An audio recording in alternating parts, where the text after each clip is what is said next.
beegatiddwako mu katanga w'emirimu ofiisi ya pulezidenti Amuza Katumba Nnumba ne munnamateeka Ssemwanga bano kuyita olukiiko kiddirya omukuba Mulekwa Pawulo Sibyo okukuba ne Ssentebe Sempa ne baguza omugagga Zuuli Ntumwa ekitundu ku ttaka lino abatali kutegeeza ku bafamire. Tuli abaana 16 ekintu kyatutte kingi kuva eri kutuuka eri tukole ekintu kino tusale akantu akake kataano ku 10 tukisolovingira wano nga ab'obuyinza mwenna mukyaliwo. Nsaba nti singa babeera nga balina ekintu kye baagala okukulaakulanya ku ttaka oba okukola ku ttaka ffenna batuyite.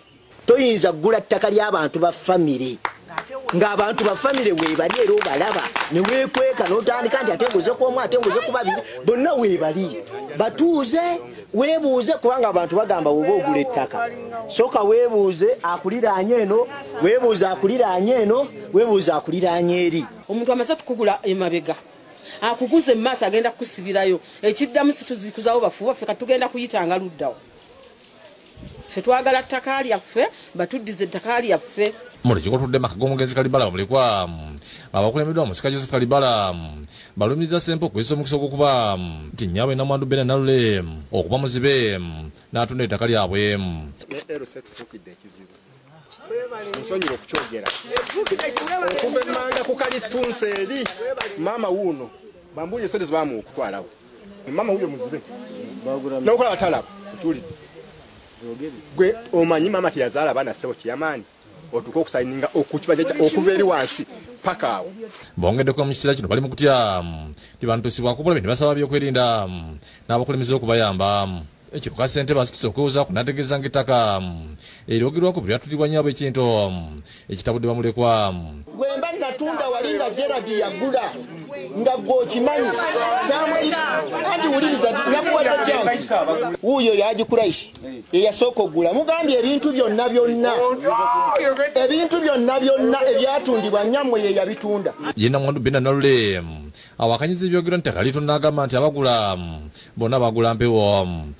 Abagula mu ttaka lyabo baze wange saagala kuddamu kujja kusaalimbiramu. Akulembedde mutabani we Ssebyongo okutunda ebintu byakitawo okubimalawo.